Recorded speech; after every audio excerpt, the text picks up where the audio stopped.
सभी सखियों और सखाओं को और हमारे साथ आज है हमारी प्यारी बुआ। तो सभी को एक साथ सादर प्रणाम, नमस्कार। और बुआ आपका बहुत बहुत स्वागत है। धन्यवाद। क्योंकि हम लोग काफ़ी समय के बाद मिल रहे हैं, तो जब एक लंबी जुदाई के बाद मुलाकात होती है तो उसकी खुशी कुछ और होती है। ये हमारे सभी सखाओं ने भी महसूस की होगी, सखियों ने भी, है ना? श्रोता तो भाई महसूस करते हैं और हम भी महसूस करते हैं। देखिए, आपको सभी लोग बहुत चाहते हैं, प्यार करते हैं, देखिए मिस करते हैं ना। तुम्हें चाहिए क्या? हमें लग रहा है मंजरी बिटिया कुछ चाहिए इनको, तभी बुआ मतलब सर्दी में इतनी प्यारी प्यारी बातें करो, थोड़ी गर्माहट आ जाएगी ना। है ना? मतलब तुम्हें ठंड लग रही है। चलो ठीक है। तो गर्मजोशी से हम सभी अपने श्रोताओं का स्वागत करते हैं, तो बस गर्माहट आ जाएगी जी। और कुछ आज तो व्यंजन भी तुम कुछ ऐसे ही बताने वाली हो। बिल्कुल, व्यंजन वही जो मतलब ऐसे जो सर्दी भगाएंगे इस तरह के व्यंजन होंगे, क्योंकि इस मौसम में तो भाई बहुत सारी चीजें आ जाती हैं बाजारों में, सब्जियां हरी भरी। तो मतलब वही तो हम कह रहे हैं ना कि देखो प्रकृति तो दे रही है, अब हम क्या उसका उपयोग करते हैं, सदुपयोग करते हैं मौसम के हिसाब से, तो हमारे ऊपर है। बिल्कुल, है ना? और जो हमारी परंपरा रही है, अब ध्यान करो तो सब कुछ वैसा ही मौसम के हिसाब से बदलता था। बिल्कुल। तो चलो उस पर तो बाद में बात करेंगे, लेकिन बाकी तो बता दो। बिल्कुल, आज हम बात करेंगे साइबर सुरक्षा के बारे में। बात करेंगे, ये बहुत महत्वपूर्ण है। बिल्कुल, आए दिन इस चीजों से सामना करना पड़ता है, तो कैसे सावधानी रखी जाए, क्या क्या होती है, इसी बारे में बात करेंगे। और सखी विशेष के अंतर्गत वीणा वादिका और संगीतकार भी हैं ये जयंती कुमारेश, इनके बारे में हम बात करेंगे। जी हाँ, और आज का जो दिन है बड़ा खास है, राष्ट्रीय शिक्षा दिवस। शिक्षा का महत्व हम सब जानते हैं, और आज ही जन्मदिन है मौलाना अबुल कलाम आज़ाद जी का। जी। तो अबुल कलाम आज़ाद जी के बारे में बात करेंगे, शिक्षा दिवस के बारे में बात करेंगे, और शिक्षा का महत्व है ये तो सब लोग जानता है। बिल्कुल, बिना पढ़े लिखे तो कुछ होता भी नहीं है। तो पढ़ना लिखना बहुत जरूरी है। बहुत गलत काम होता है। हाँ, ये गलत है। साइबर की तरफ चला जाता लगता है वो काम। शायद इसीलिए साइबर, क्योंकि वो पढ़ लिख के बाद भी ये काम करते हैं, देखा जाए रेणु जी। दोनों चीजें देखो, ऐसा है ना कि कभी कभी कुछ कारण मतलब बहुत है। हाँ, लेकिन हम लोग बात करेंगे आज। भाई शिक्षा का महत्व पुरातन काल से हम समझते हैं, शिक्षित होना जरूरी है, और इसीलिए राष्ट्रीय दिवस मनाया जाता है। हमारे सरकार के प्रथम शिक्षा मंत्री और भारत रत्न से सम्मानित मौलाना अबुल कलाम की याद में प्रत्येक वर्ष यानी आज के दिन 11 नवंबर को मनाया जाता है। जी, आपका जन्म 11 नवंबर 1888 को मक्का, सऊदी अरब में हुआ था। आपके पिता मोहम्मद खैरुद्दीन एक बंगाली मौलाना थे जो बड़े विद्वान थे, जबकि इनकी माता अरब की थी जो शेख मोहम्मद जहर वात्री की बेटी थी। मौलाना अबुल कलाम का परिवार 1890 में भारत आ गया और कोलकाता में बस गया। उस वक्त जो थे वे 2 वर्ष के थे, उनकी उम्र थी। जी।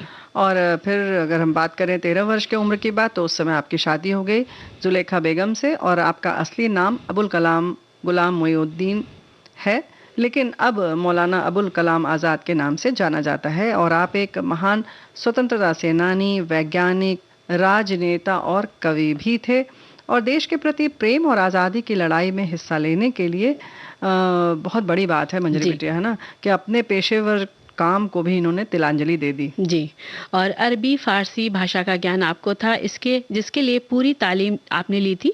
दर्शन शास्त्र, ज्यामिति, गणित और बीज गणित का भी आपको बहुत ज्ञान था, यानी वो हर तरह से ज्ञान को प्राप्त करना चाहते थे, हर विषय को पढ़ने में उनकी बहुत रुचि थी। और बंगाली, उर्दू का भी अध्ययन किया, पढ़ाई में भी बहुत रुचि थी। वे अंग्रेजी और विश्व का इतिहास एवं राजनीति भी पढ़ा करते थे।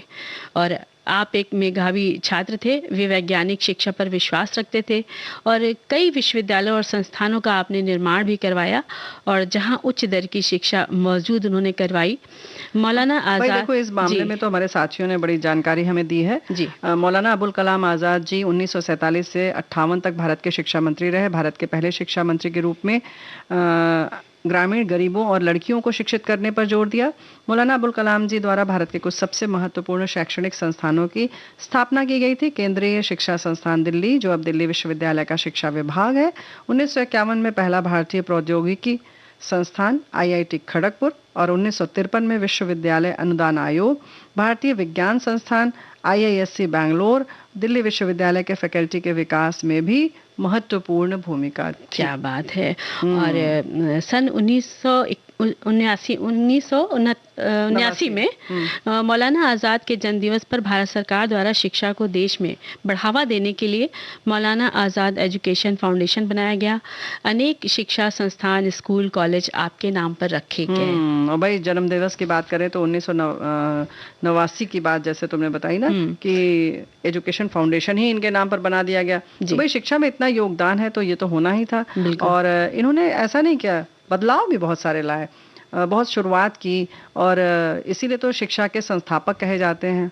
अगर कहा जाए तो गलत नहीं है, क्योंकि इतने बड़े बड़े विश्वविद्यालय और जो नीति आयोग और आयोग बनाया उन्होंने, जी, इसकी बहुत जो है ना, हम उसका कह सकते हैं ना कि पूरा उसका फल हमें मिल रहा है। बिल्कुल, उनके योगदान जो है वो हमारे लिए फल ही हो रहे हैं। बिल्कुल, उनके अथक प्रयासों से भारत शिक्षा के क्षेत्र में इतना आगे बढ़ गया है, और वे जानते थे कि देश की उन्नति और विकास के लिए शिक्षा का मजबूत होना बहुत जरूरी है। 22 फरवरी 1958 को इस संसार से उन्होंने विदा ले लिया और अपने अंतिम दिनों तक इस दिशा में प्रयासरत रहे। बिल्कुल, और वे कहते थे कि सभी धर्म समान हैं, हमें सभी धर्मों का सम्मान करना चाहिए। मुझे भारतीय होने पर गर्व है, मैं भारतीय राष्ट्रीयता का हिस्सा हूं और मैं हर पल भारत के निर्माण के लिए खड़ा रहूंगा।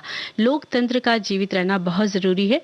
ये देश की ऐसी विशेषता है जो आधुनिक भारत को दूसरों से अलग करती है। और जिस तरीके से उन्होंने अलग जगाई और जो प्रयास किया वो दिल से किया, और दिल से की गई शिक्षा समाज में क्रांति ला सकती है, ये भी उनका कहना था। और उन्होंने भी ये भी कहा कि हमें एक पल के लिए भी ये नहीं भूलना चाहिए, हर व्यक्ति को ये अधिकार है, जन्मसिद्ध उसे अधिकार ये प्राप्त है कि उसे बुनियादी शिक्षा मिले, क्योंकि इसके बिना वो पूर्ण रूप से एक नागरिक के अधिकारों का निर्वहन नहीं कर पाता। बिल्कुल, और शिक्षाविदों को छात्रों में पूछताछ, रचनात्मकता, उद्यमशीलता और नैतिक नेतृत्व की भावना का निर्माण करना चाहिए। उन्होंने ऐसा कहा कि जो शिक्षक हैं उनको छात्रों के साथ आपसी तालमेल बनाकर उनके बारे में जानना चाहिए और उनका आदर्श बनना चाहिए।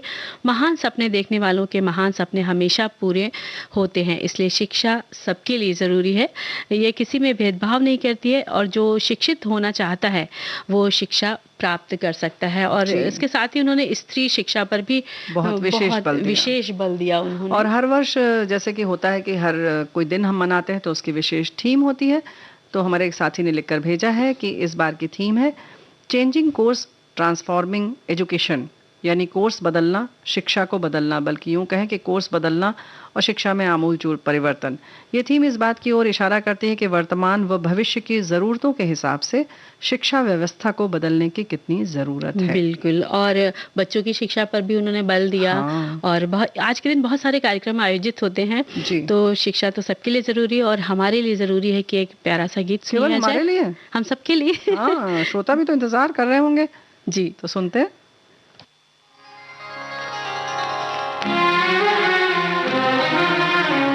ज्ञान का दान ही सबसे बड़ा है, जिसे कोई ना लूटे। ज्ञान का दान ही सबसे बड़ा है, जिसे कोई ना लूटे। ज्ञान का रिश्ता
तो बुआ ज्ञान का दान तो सबसे बड़ा कहा गया है। हाँ, तो मतलब तो क्या है? बस दान करो। बिल्कुल सबको ये प्रण लेना चाहिए आज के दिन कि कम से कम 4-5 लोगों को तो वो पढ़ाए, मुफ्त शिक्षा दे, है हाँ, ना? तो इस तरफ ध्यान रखेंगे तो ध्यान रखना चाहिए, बिल्कुल सही हाँ, बात है। लेकिन हमारे एक साथी ने बंदूक भेजा है, अच्छा, इन्होंने लिखा है, लेकिन ये मत घबराना मत, क्योंकि ये हाँ, लिख रहे हैं कि education is the most powerful weapon. हाँ, तो समय हो चला है एक अंतराल का।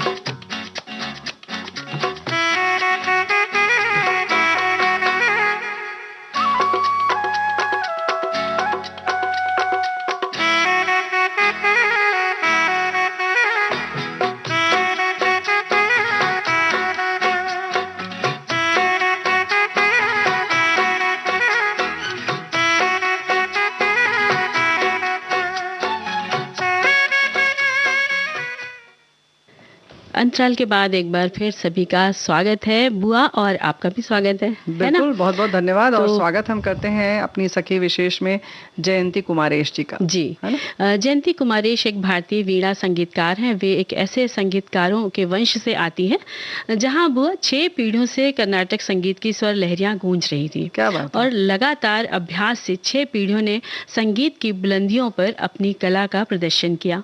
जब परिवार में ये परंपरा चली आ रही थी तो जयंती जी की भी शिक्षा जो थी वो 3 वर्ष की उम्र से शुरू हो गई। इतनी छोटी सी, बताओ। बिल्कुल, क्या बात है। बहुत अच्छे से तभी सीखते हैं ना बच्चों, छोटे बच्चों को छोटे से सिखाना शुरू कर दो सही तो। बात है। और वे सरस्वती वीणा बजाने लग गई थी, और उनकी प्रथम गुरु उनकी माँ लाल मुड़ी राज लक्ष्मी थी, और बाद में अपनी मौसी पद्मावती अनंत गोपालन से गहन प्रशिक्षण आपने प्राप्त किया, और उन्हें वीणा वादक सुंदरम एस लाल बालचंद्र ने भी पढ़ाया, और उनके साथ उन्होंने कार्यक्रम भी प्रस्तुत किया। अब देखो आगे की भी जो उनकी जो जीवन की गाड़ी थी वो जब चली तो विवाह भी हुआ वायलिन वादक कुमारेश राजगोपालन से। और जयंती ने भारत में कई समारोहों में प्रदर्शन किया, जैसे सवाई गंधर्व महोत्सव, गण सरस्वती समारोह, ग्वालियर संगीत समारोह, और इसके अलावा भी जयंती जी ने विदेशों में होने वाले बहुत सारे अंतर्राष्ट्रीय समारोह में, संयुक्त राष्ट्र न्यूयॉर्क में भी अपनी प्रस्तुति दी। और पैलेडियम इंडियाना में और थिएटर डेला विले पेरिस में भी दिया आपने कार्यक्रम। और नॉर्थ वेस्ट लोक जीवन उत्सव सिएटल में भी आपने प्रदर्शन किया। इसके साथ ही सैन फ्रांसिस्को जैज फेस्टिवल, दरबार फेस्टिवल, क्वींसलैंड म्यूजिकल फेस्टिवल में भी कार्यक्रम पेश किया आपने। और इसके साथ ही उस्ताद जाकिर हुसैन जी, वालन वादक, आर कुमारेश बांसुरी वादक, रोनू मजूमदार जैसे महान संगीतकारों के साथ प्रदर्शन करने का अवसर जयंती जी को भी मिला। मतलब क्या बात है। उसके साथ मतलब उन्होंने इतने बड़े बड़े लोगों के साथ मंच साझा किया, यानी कि कितनी कलाकार हैं, बड़ी कलाकार हैं, उच्च कलाकार हैं। और एक शोधकर्ता के रूप में जयंती जी ने सरस्वती वीणा की शैलियों और वादन तकनीकों पर अपने कार्य किया, और जिसके लिए उन्हें डॉक्टरेट की उपाधि भी दी गई। और दुनिया भर में कार्यशालाओं और व्याख्यान प्रदर्शनों का आयोजन भी आप करती आ रही हैं। और इंडियन नेशनल ऑर्केस्ट्रा की भी आपने स्थापना की, जहां भारत की समृद्ध संगीत और सांस्कृतिक विरासत का प्रतिनिधित्व करने वाले कर्नाटक और हिंदुस्तानी शैलियों के कलाकारों का समूह प्रदर्शन किया जाता है। बिल्कुल। और जयंती जी को 1990, 92, 2000, 2012, 2015 से लेकर 2019 तक वीणा के लिए पुरस्कार संगीत अकादमी चेन्नई से मिला, यानी कई वर्षों तक लगातार मिलता रहा उन्हें। और 1997 में वीणा धनमल मेमोरियल अवार्ड श्री रागम फाइनेंस आर्ट्स चेन्नई से मिला, और 1999 में कल्की मेमोरियल अवार्ड उन्हें मिला। क्या बात है। और साल 2000 में वीणा पर रागम तनम पल्लवी के प्रतिपादन के लिए संस्कृति विभाग ने फेलोशिप आपको दिया। और साल 2003 में हमारे आकाशवाणी से आप टॉप ग्रेड की कलाकार घोषित हुई। और साल 2004 में महाराजापुरम संस्थान मेमोरियल अवार्ड उन्हें मिला। 2006 में तमिलनाडु सरकार की ओर से कैला मणि का राज्य पुरस्कार, और 2006 में ही महास्वामी पुरस्कार। 2007 में सत्यश्री बैंगलोर से उन्हें भी पुरस्कार मिला। 2010 में वीणा नाड़ामणि कांची कामकोटि पीठम से मिला। उसके बाद ही 2011 में वर्ष के उत्कृष्ट वादन के लिए एक्सेल पुरस्कार, इसमें संगीता चूड़ामणि और हम साधवानी पुरस्कार मिला आपको, मुद्रा वैनिक पुरस्कार, मिलाप फेस्ट लंदन से विश्व कला रत्न, इंद्र शिव शैलम बंदोबस्ती पदक मिला आपको। 2019 में भवन का संगीत शिखर सम्मान आपको मिला भारतीय विद्या भवन नई दिल्ली से। यानी तो बहुत मतलब सारे खजाना है जी क्योंकि इतनी कम उम्र से उन्होंने सीखना शुरू किया, तो इस विधा में बहुत पारंगत हो गई और उनको पुरस्कार मिलते रहे। तो हम बढ़ते हैं ऐसे ही एक प्यारे से गीत की तरफ। पुरस्कार देने जा रही है तो पुरस्कार तो हम क्या देंगे, लेकिन हम उनको गाना भेंट कर मुझे देते लगा हैं। मुझे दे रही हो पुरस्कार। अच्छा, अच्छा बुआ को भी गाना दे देते हैं, है ना? हाँ, तो सभी श्रोताओं के लिए भाई ये पुरस्कार पेश है जी।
गाना कितना प्यारा है और चित्रलेखा फ़िल्म का ये गाना है ना? जब तुमने कहा कि रेडी तो हमें लगा कि तुमने कहा एरी जाने ना दूँगी तो मैं तो नहीं जा रही हूँ, तो तुमने क्यों ये बात कहा? ये आपने बिल्कुल मेरे मन की बात कह दी बुआ, क्योंकि ये फ़िल्म का नाम बताने के बाद हम यही बात कहने वाले हाँ। थे, तो मुझे लगता है मेरे मन की बात आप तक पहुँच गई बुआ। बिल्कुल पहुँच है गई ना? है, देखो हमने रख लिया उसको और बता भी दिया अपने साथियों को भी, तो मन की बात मन तक पहुँचती ही है।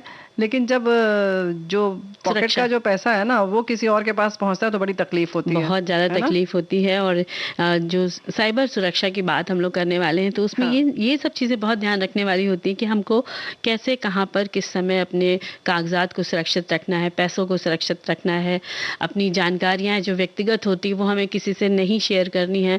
तो कहना चाहिए कि जब भी हम किसी से बात कर रहे हो, चाहे फ़ोन पे बात कर रहे हो, चाहे या इंटरनेट के माध्यम से हम कहीं पर कुछ जुड़े हैं, तो हमें बहुत ध्यान रखना है कि हमें एकदम से उसके कहने पर ही उसने कुछ पूछा और हम बताने लग गए या टाइप करके लिखने लग गए, इसकी ज़रूरत नहीं है। आप अपना पहले दिमाग चलाइए कि ज़रूरी है कि हमें इसको तुरंत नहीं जवाब दें। दिमाग चलता ना। लेकिन हाँ, जो नहीं चलाते हैं चलता? तो उस समय गड़बड़ी हो जाती है। बस तो गड़बड़ी तो वहीं होती है, दिमाग ही नहीं चलता उस समय। तभी ये तो वर्ड अपराध हो फेमस है जाते कि जब इस तरीके के धोखे होते हैं तो आपका दिमाग स्थिर नहीं रहता है। बिल्कुल। तो सबसे पहली बात तो यही है कि गांठ बांध ले कि जब भी पैसे का लेन देन खास तौर से करें, अब आप देखेंगे तो किसी भी तरीके से जो भी और भी संसाधन हैं, ऑनलाइन की बात हो, चाहे इंटरनेट की बात हो, चाहे आप मोबाइल से आप करते हैं, तो उसमें बार बार ये आता है चेतावनी जी। कि जब आप बहुत इत्मीनान से हों, बैठ जाएं, ठहर जाएं, सोच विचार कर करें, बल्कि अगर आवश्यकता पड़े तो किसी को साथ में बैठा लें कि देखो जो जो हम लिख रहे हैं वो सही है ना, यहाँ ये हमें लिखना चाहिए कि नहीं, है ना? तो इस पर विस्तार से बात करेंगे, लेकिन हमारे साथियों ने बड़ी-बड़ी जानकारी भेजी है ना? बिल्कुल भेजिए। एक संदेश मिला है बुआ कि भारत में अब 700 मिलियन से अधिक इंटरनेट उपयोग करता है और ये इसे डिजिटल रूप से संवेदनशील लक्ष्यों का एक बड़ा केंद्र बनाता है।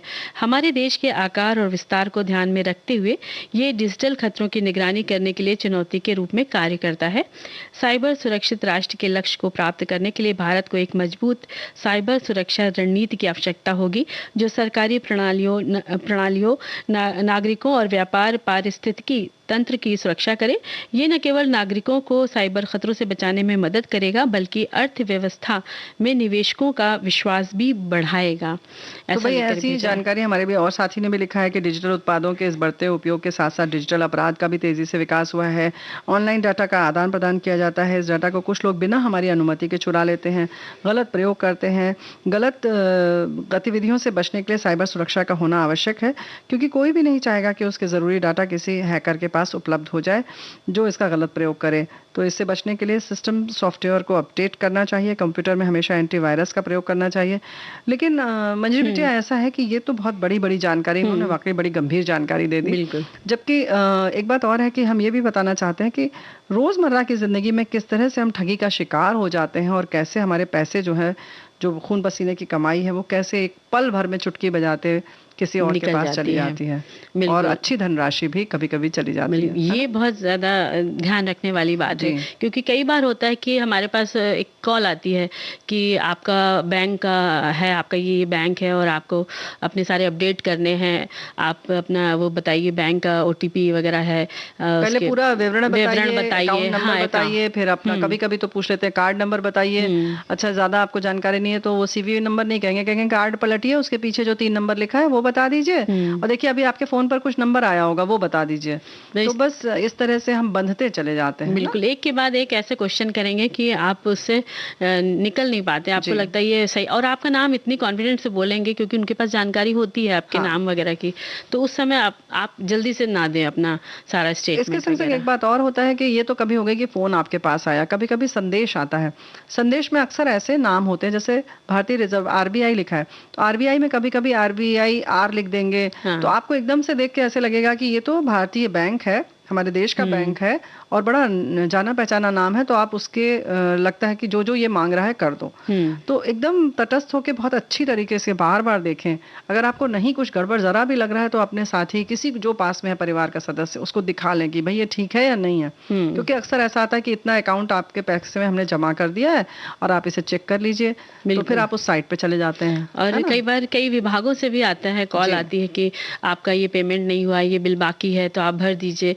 तो वो इस तरह से बिजली का बिल, हाँ क्या एकदम बात है। डरा देते हैं क्योंकि तो लगता है कि बस बिजली का बिल जमा नहीं किया तो कट जाएगी। और आपको पता है कि आप आज, या फिर कहना पड़ता है कि हम तो भाई आज या कल जमा करके आ चुके हैं, जी।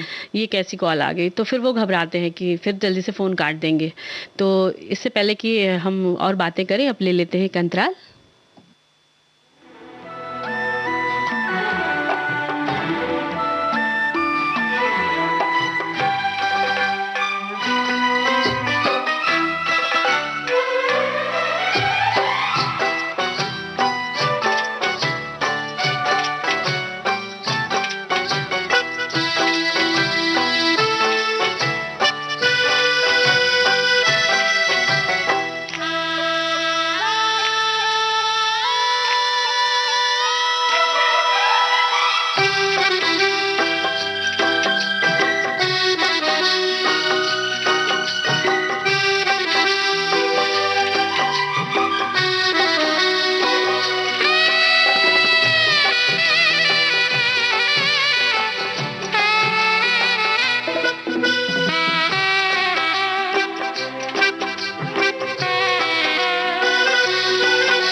तो अंतराल के बाद एक बार फिर बुआ और आपका सभी श्रोताओं का स्वागत है कार्यक्रम में। और बहुत जरूरी बात हम लोग कर रहे हैं जी। साइबर क्राइम की। हमारे साथी ने लिखा है, चोरों को चोरी करने या डाका डालने के लिए अब किसी मकान या दुकान पर जाना नहीं पड़ता।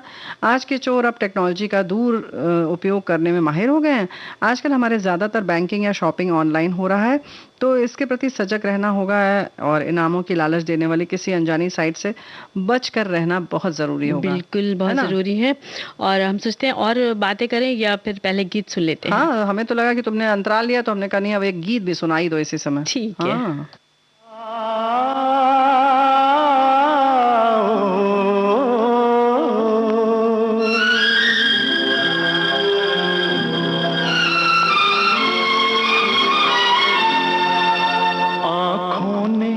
मोहब्बत में बड़ा काम किया है, आँखों ने मोहब्बत में बड़ा काम किया है। पैगाम दिया है, कभी पैगाम लिया है। पैगाम दिया है, कभी पैगाम लिया है। आँखों ने मोहब्बत में बड़ा काम किया है। पैगाम दिया है, कभी पैगाम लिया है।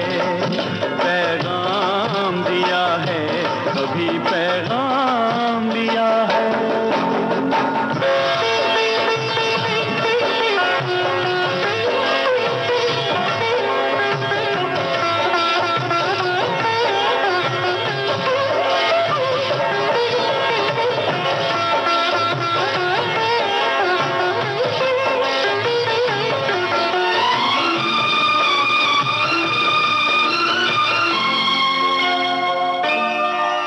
गुस्से की अदा होके मोहब्बत के इशारे, गुस्से की अदा होके मोहब्बत के इशारे, हर रोज नए होते हैं अंदाज तुम्हारे। हर रोज मुझे तुमने नया नाम दिया है। पैगाम दिया है, कभी पैगाम लिया है। पैगाम दिया है, कभी पैगाम दिया है।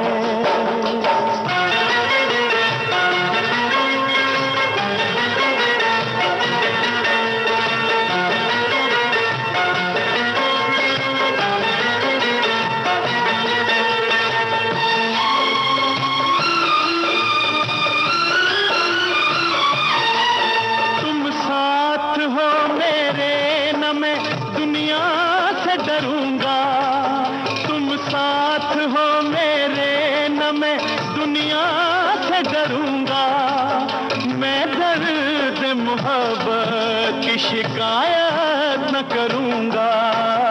इस दर्द ने दिल को बहुत आराम दिया है, पैगाम दिया है, कभी पैगाम दिया है, पैगाम दिया है, कभी पैगाम लिया है। देखो ऐसा है ना जी। ताले सिर्फ साहूकारों के लिए लगते हैं, चोरों के लिए डॉट डॉट डॉट हमारे एक साथी ने लिखकर अच्छा। भेजा है, नमस्ते कर दिया है। और सच बात है, सही भाई देखो, बात है। चोरों का भी अपना एक उसूल होता है, वो ताला तोड़ के ही चोरी करते, नहीं तो बेइज्जती हो जाएगी, सोचेंगे क्या है, मतलब खुले दरवाजे में सही कौन बात करता है। है।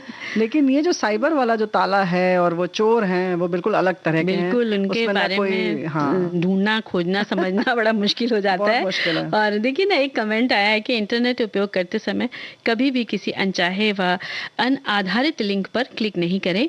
इन लिंक पर जाकर व्यक्तिगत विवरण कभी नहीं भरना चाहिए, क्योंकि ये लिंक किसी साइबर अपराधी द्वारा बनाया गया हो सकता है।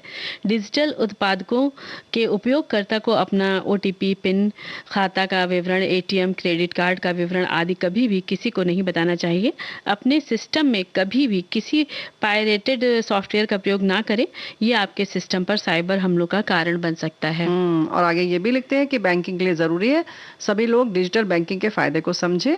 डिजिटल बैंकिंग के उपयोग के सुरक्षित तरीकों को समझने के साथ ही साइबर सुरक्षा के प्रति जागरूक भी रहें। किसी भी दशा में फिर वही लिख रहे हैं कि फ़ोन पर या अन्य साधन से अपने अकाउंट संबंधी जानकारी आदि न दें।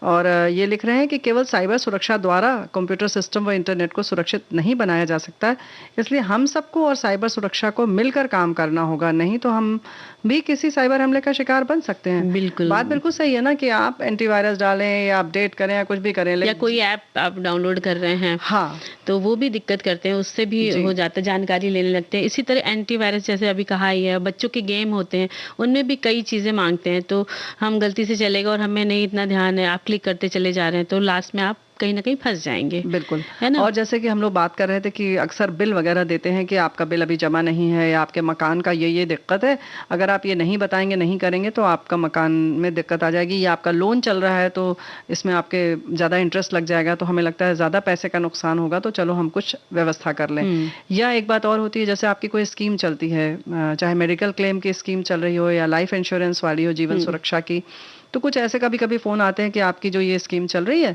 इसमें अब आपका जो आप ईएमआई भरते हैं प्रति माह या 3 महीने में, तो वो अगर आप एक बार में इतना जमा कर देंगे तो आपको ईएमआई नहीं करना पड़ेगा, बल्कि उसी के ब्याज से आपका ईएमआई जमा हो जाएगा। तो फिर लगता है अरे वाह, ये तो बड़ी अच्छी स्कीम है, जो हम 3 महीने या हर साल भर में या हर महीने जो पैसे देते हैं, उसकी समस्या से छुटकारा मिल जाएगा।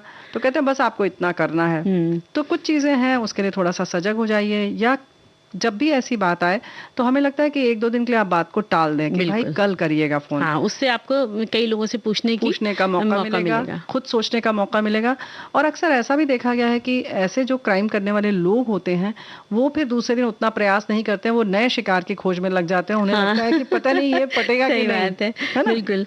और बुआ कई बार फोन कॉल्स भी ऐसी आती हैं कि पता नहीं कहाँ से चली आ रही हैं। और कई बार वीडियो कॉल आ जाती है जो हमें पता भी नहीं है, और गलती से आपने ऑन किया और आप कहीं सामने वाले से बात करने लग गए, फिर आपसे वो जानकारी मांगने लग गए। तो इस तरह की चीजें भी होती हैं, तो लाइफ में आप उनके लिए सावधान रहें, सतर्क रहें।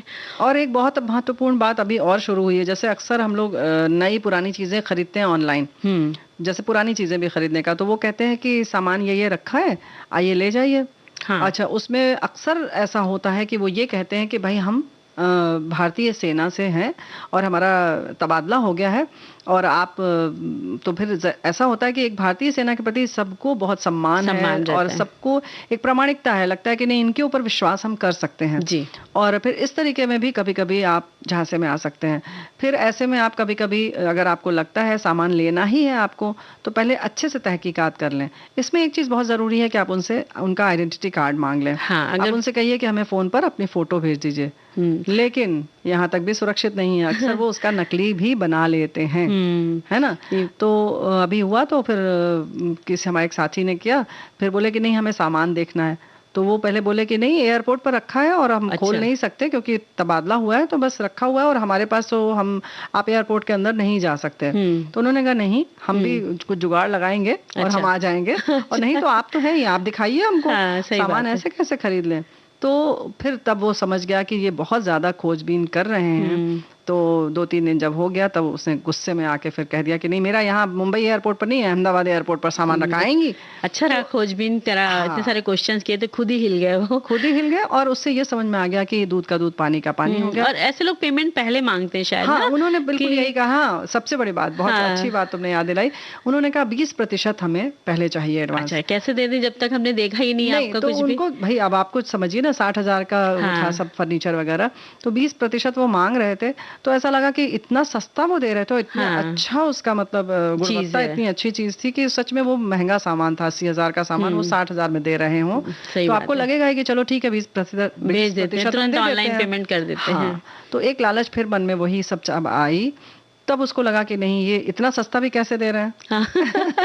यानी कि बुआ अपने आप से क्वेश्चंस करते रहना चाहिए। जब हाँ। सामने वाला कोई बात कर रहा है आपसे, बिल्कुल। तो आप मंथन अपने दिमाग में तेजी बिल्कुल। से कीजिए कि इसके पीछे क्या होगा, इसके पीछे क्या हाँ। होगा। तो और अच्छा हुआ अक्सर- आपने इस तरह से हाँ, इतने सारे क्वेश्चंस अक्सर किए ऐसे गए। लोग को कहते हैं ना हम लोग कि नकारात्मक नहीं सोचना चाहिए, लेकिन इस तरीके की चीजों में आप सोच लें सोच कि लीजिए। कितना खराब हो सकता है, थोड़ा क्या-क्या निगेटिव गलत हो सोच ही सकता ले। है, हाँ, नहीं, निगेटिव क्या-क्या गलत हो बिल्कुल सकता है। बिल्कुल सही बात है। तो दोनों पक्ष देखना जरूरी है। आप सिर्फ अच्छा उस समय देखेंगे तो दिक्कत में आ सकते यानी हैं। इस जगह हाँ। नकारात्मक सोच पूरा। जो हमने अपनाई हाँ। वो हमारे लिए फायदेमंद नकारात्मक साबित हो मतलब क्या, गई। उसकी जो भी बुराइयां हैं वो हाँ, आप देख वो लीजिए चीज़, कि ये बिल्कुल। क्यों दे रहा है, इसके मतलब उसके ऊपर शक करिए आप। तो ये चीज भी देखा, शक करने का देखो वो कहीं ना कहीं फायदा भी होता है हाँ। और कहीं नुकसान भी तो होता है। बिल्कुल हर स्वभाव या हर जो जी। चीजें बनी है, भाव बना है, हाँ। उसकी जरूरत है। उसकी लेकिन जरूरत है, सही सही बात है। जगह पर अगर गुस्सा इस्तेमाल करें, जैसे गुस्सा कहते हैं नहीं करना चाहिए, लेकिन सही जगह करना चाहिए। करना चाहिए। तो चलिए, बहुत अच्छी जानकारी आज बुआ आपने दे दी। नहीं, तुम सबने दी, हमारे साथी ने इतनी अच्छी लेकिन बात लिख कर बातों में भेजी। कितनी सारी चीजें निकल के आ गई ना, हाँ। कि ये जो हमारी शक बना हुआ है या नकारात्मकता है, इनके मायने भी पता चले कि कहाँ पे है। लेकिन भाई हम तो यही चाहेंगे कि आप सजग रहें, किसी भी के पैसे का नुकसान ना हो। बड़े बड़े जो कार्यक्रम होते रहते हैं, जैसे आजकल कौन बनेगा करोड़पति जैसा ही है, उसके नाम से भी फोन आ जाता है अक्सर कि आपका इनाम निकला है और फला ने इसमें चयन किया है, आप इतना पैसा जमा कर दीजिए। फिर कुछ इस तरीके से कभी कभी आपके पूरे फोन को क्लोन कर लेते हैं, यानी पूरा फोन आपका उनके पास चला जाता है। बिल्कुल। और इसी तरह आजकल जो ग्रुप बन जाते हैं सोशल मीडिया पे, वो आपको इनवाइट करते हैं कहीं पे हाँ। कि आइए इस जगह रहना है, आपका सारी व्यवस्था है। लेकिन उन जगहों पर जब आप किसी अनजान है सबसे, तो आप जाएं क्यों, पहली बात तो। जी। और अगर जाते हैं तो जो आप समस्याएं वहां से फेस करके आएंगे, उसको भी सबको बताना बहुत जरूरी है कि बिल्कुल। क्या नुकसान और क्या फायदे आपने वहां पर देखे। जी। तो पहली बात तो है, जा ही क्यों। जाए ही क्यों। और हम चलते हैं हाँ, एक और गीत की हम गाना सुने ही क्यों ना। तो जी, सुनेंगे, बिल्कुल जी। सुनेंगे। आई बहार दिल है बेकरारो मेरे राजकुमार, तेरे बिन रहा न जा।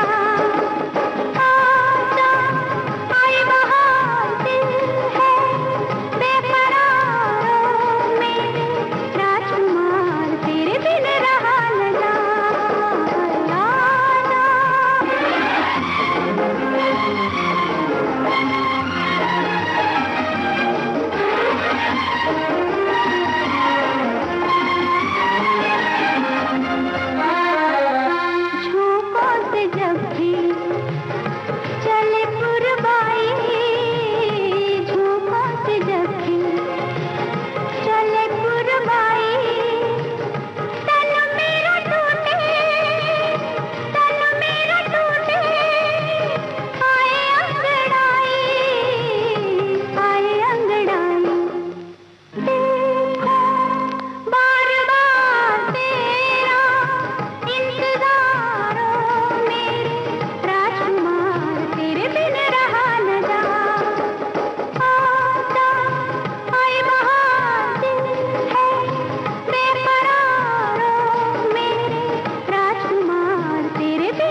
की मछलियाँ जल में है प्यासी, जल की मछलियाँ जल में है प्यासी। खुशियों के दिन है, खुशियों के दिन है, फिर भी उदासी, फिर भी उदासी। लेकर मेरा प्यार आजा अपनी बाहों में, राजकुमार तेरे बिन रहा न जाता।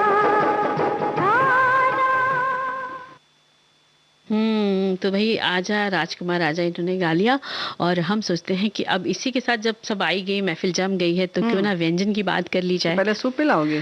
आप बताइए क्या। नहीं, उससे पहले तो हम एक बहुत मजेदार बात बता रहे हैं जी। कि मजेदार क्या है, जानकारी वाली बात है। मेरी घड़ी की दुकान ग्राहकों को घड़ी ज्यादा खराब ज्यादा आती है, अंदर मशीन बहुत बेकार होती है और लोगों को ठगते हैं। अच्छा। तो इनका हमें लगता है जो इन्होंने बड़े शॉर्ट में बात लिखी है, यही कहने का मतलब है कि ऑनलाइन जो हम खरीदते हैं चीजें, खासतौर से ये हाँ, बिजली उसमें। वाली चीजें या ये चलने वाली जो इलेक्ट्रॉनिक उपकरण होते हैं तकनीक वाले, तो उसमें कहीं ना कहीं बहुत ही खराब मशीन इस्तेमाल करते हैं, इसीलिए इतनी सस्ती भी चीजें मिल जाती हैं। बिल्कुल।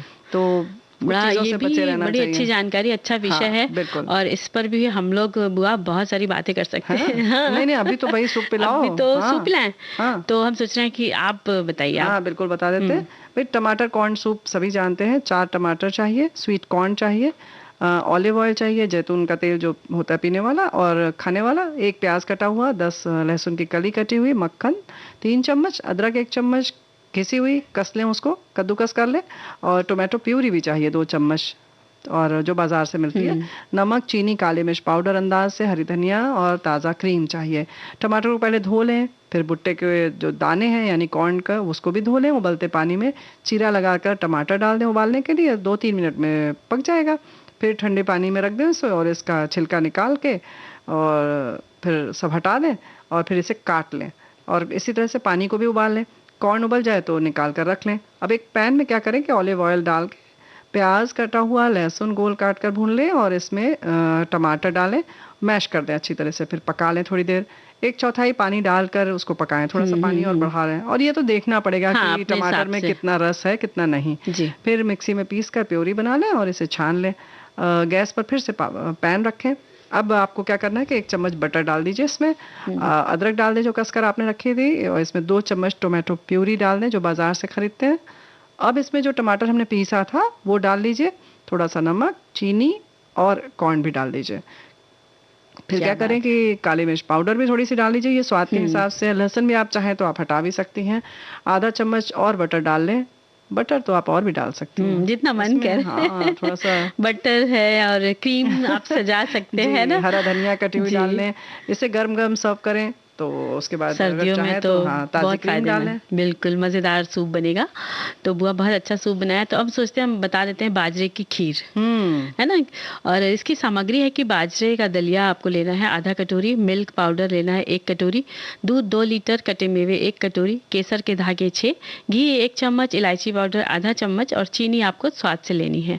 और इसकी विधि है कि बाजरा दलिया को घी में धीमी आंच पर भूनकर आपको अलग रख लेना है। हाँ। अब इसी पैन में मेवे भून के निकाल लीजिए। दूसरे बर्तन में दूध में केसर डालकर उबलने रखना है।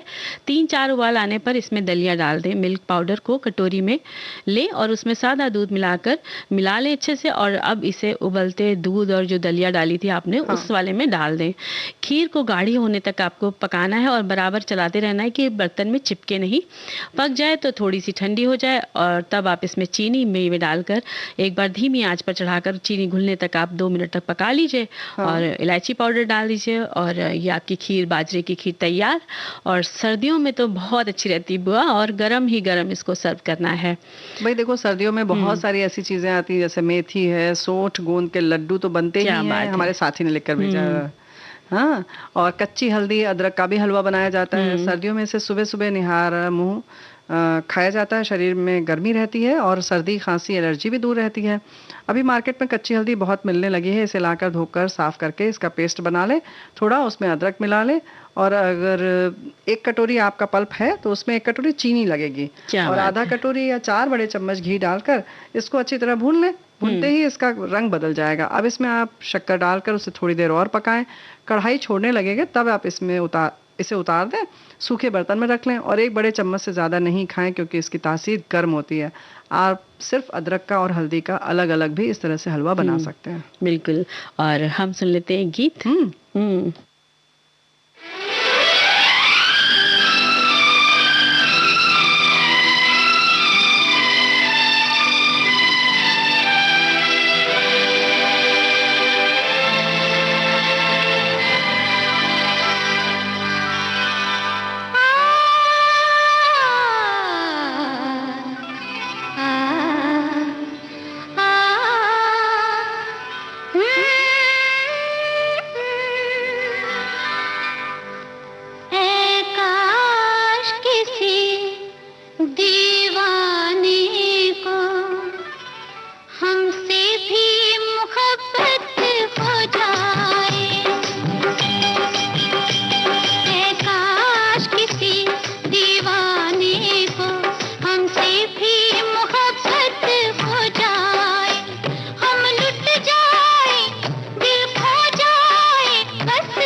तो ये प्यारा सा गीत सुना बहुत और प्यारा। बस अब हम लोग सोचते हैं कि अमरूद का हलवा बता दें। अरे वाह, क्या हम्म, बात है। बिल्कुल सर्दी भगाएगा अमरूद। तो सामग्री इसके लिए सखियों 4 अमरूद, चीनी 1 कप, इलायची पाउडर 1/4 छोटी चम्मच, चुकंदर का 1 टुकड़ा, घी 1/4 कप और काजू अच्छा, बादाम। चुकंदर भी पड़ेगा? हाँ, थोड़ा अरे सा वाह, हाँ। काजू बादाम कटे हुए आधा कप और दूध आधा लीटर इसमें लेना है। जी। सबसे पहले दूध को उबाल कर गाढ़ा करें। अमरूद और चुकंदर बड़े टुकड़ों में काट लें और इसे कुकर में आधा कप पानी के साथ एक सीटी देकर पका लेना है। इसको मैश करके जितना हो सके बीजे हटा दीजिए। बाद में आप इसको मिक्सी में पीस लीजिए और उसके बाद भी आप इसको छानिए, जिससे थोड़ा सा बहुत रह थोड़ी जाए बहुत भी बीजे, बीज रह जाए तो निकल जाए। नहीं तो हलवे में तो मजा नहीं बिल्कुल। आएगा। और गैस पर कढ़ाई में 3 बड़े चम्मच घी डालकर इसमें कतरे हुए मेवे काजू बादाम डालकर भून लीजिए। हाँ। और इसी में ही आप अमरूद का गूदा डालकर 4 से 5 मिनट के लिए धीमी आंच पर पकाइए और इसमें चीनी डालिए। चीनी घुल जाए तो मावा आप मिला दीजिए इसमें। अच्छा, मावा भी जो चाहिए। दूध हाँ गाढ़ा किया था ना आपने, वो मावे जैसा जब हो जाएगा तब वो भी आप इसमें डाल दीजिए। और जब इकट्ठा होने लगे और चमक आने लगे तो आप गैस बंद कर दीजिए और इसको बाउल में निकाल लीजिए। ये तो बड़ा आसान और है। गाजर इसका अमरूद का हलवा बनकर तैयार। गाजर का हलवा तो हमारे साथी ने भेज दिया फोटो, हैं? पता है? हाँ, तो मेरे जाड़े आ गई तो ये सारे हलवे बहुत हाँ, फायदेमंद क्योंकि लिख रहते रहे हैं। हैं कि सर्दी में गाजर का हलवा, मक्के की रोटी, सरसों का साग, गाजर मेथी की सब्जी हमें बहुत पसंद है। और देखिए ये जो क्या कहते हैं कि मक्के की रोटी होती है, हाँ। इसके लिए कहते हैं ना कि गर्म पानी में अगर उसको डाल दें, उसके आटे को, हाँ। मक्के के आटे को, और थोड़ी देर छोड़ दें। कैसा आटे को? सना हुआ नहीं कि नहीं, केवल- सूखा पाउडर जो रहेगा अच्छा। उसको आप गर्म पानी में जितना आपको चाहिए पानी उस हिसाब से आटे को लेकर के उसमें छोड़ दीजिए, वो उसी में फूल जाएगा। अच्छा। जब वो फूल जाए अच्छे से तब आप उसको हाथ से गूंथें। गूंथ लीजिए, फिर आप उसकी रोटी बनाइए। अरे भाई, ये तो बड़ा बढ़िया मुश्किल बनेगी। काम है, अंदाज करना पड़ेगा। मतलब हम जैसे लोग तो एक ऐसे ही- बाउल है हाँ। आटा, तो मतलब आधा गिलास के आसपास पानी रखना है आपको। अच्छा। और बस इतना डालिए कि वो उसमें गाढ़ा सा घोल भैया बन कुछ जाए। गड़बड़ होगी तो मंजरी जाने, हम तो नहीं नहीं गड़बड़ जानते, होगी हम तो नहीं कह उसका रहे हलवा हैं। बना दिया जाएगा। नहीं नहीं, इसको ऐसे ही गूंथना है। हाँ, लेकिन तो थोड़ा सा हाँ, गर्म पानी से पानी गूंथने बहुत से ज्यादा अच्छा। नहीं लेना है। एक बाउल अगर आपका नहीं नहीं, ठीक कह रही हो। ऐसे ही बाजरे का आटा भी हाँ। साना जाता है। और भाई गाजर का हलवा खाइए, खिलाइए, सब तरीके की चीजें बनती चीज़ें हैं, होती है हैं, ना? हाँ। अच्छा लगता है। और मौसम में जैसे कि जो पहले भी चीजें खाई जाती थी, हमारे साथियों ने भी लिखा है गजक अच्छी लगती है, चिक्की अच्छी लगती है। और वो राब जो आता था बुआ, याद है हाँ, आपको? अभी भी आता है। हाँ। राब जो होता था उसको रोटी जी। में लगा के खाना है, रोटी या में लगा बाजरे के खाएं, रोटी के उसका साथ पुआ में बनता है, हाँ, गुलगुला तो बनता है। यानी बहुत सारी चीजें हैं जो ऐसी खाई जा सकती है और सर्दी भगाई जा सकती है। अरे लोग खाते ही हैं, बहुत खाते हैं हम लोग। और गुड़ का जो वो बनता है, आटे का और गुड़ मिलाकर के जो हाँ। उसका लड्डू बनता है, जी। उसमें सारे मेवे वगैरह, आटा भुना जाता है और उसमें उसमें गोंद सारे आदि भी डाला गोंद, जाता है। हाँ। हमारे साथी ने भी लिखा है कि आटे का जो लड्डू होता है उसको गुड़ से बनाए तो गर्मी में बहुत अच्छा रहेगा।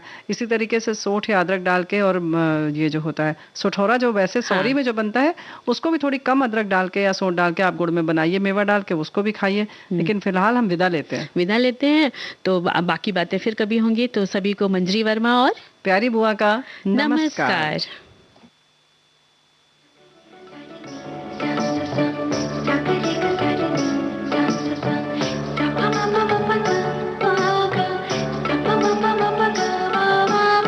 सखी सहेली